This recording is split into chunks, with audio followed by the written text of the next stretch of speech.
So we're going to move now to the impeachment trial of Homeland Security Secretary Alejandro Mayorkas. It's set to begin later today. The articles were delivered to the Senate yesterday after a 2-month delay. Republicans are accusing Secretary Mayorkas of willfully refusing to enforce border laws and breaching the public trust. Are these the same Republicans? Are these the same Republicans him of that killed the border bill, the toughest border security bill in history? Correct. Are those the same Republicans That's unbelievable. Yeah. Republicans do not accuse Mayorkas of any specific criminal conduct. Joining us now, Democratic member of the House Homeland Security and Oversight Committees, Congressman Dan Goldman of New York. His latest op-ed for MSNBC is entitled, "My Republican Colleagues Are Wasting the Senate's Time." So what do you suggest should happen moving forward here if there isn't anything specific being put on the table as an impeachment crime committed by the secretary? It seems like almost a vacant exercise.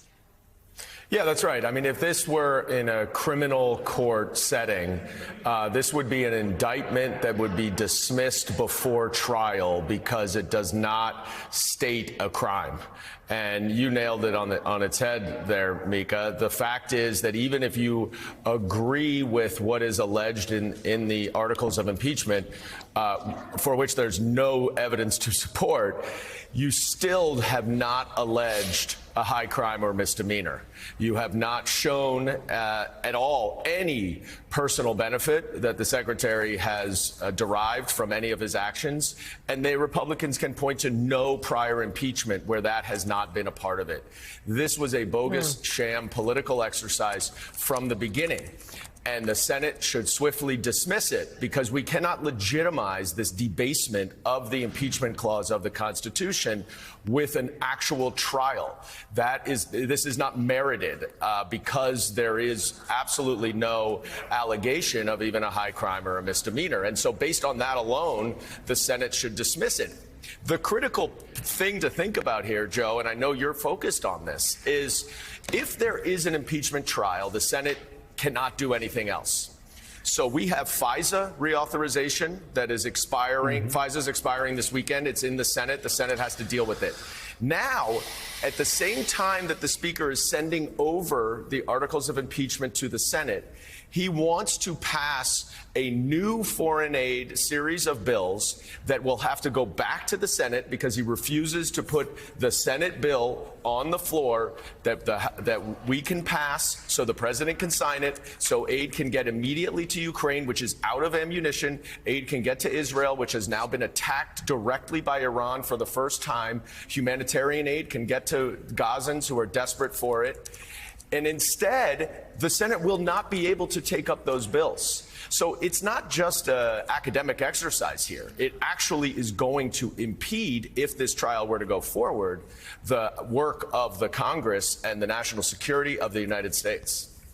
Congressman, let's move from this impeachment trial to the Speaker's plan here with these foreign aid bills. Now, no text out yet, so we don't quite know his approach, but we do know that some in his own party are furious that he would even consider helping Ukraine and are threatening his job. A number of, at least 2 Republicans have already said they'd support a motion to oust him.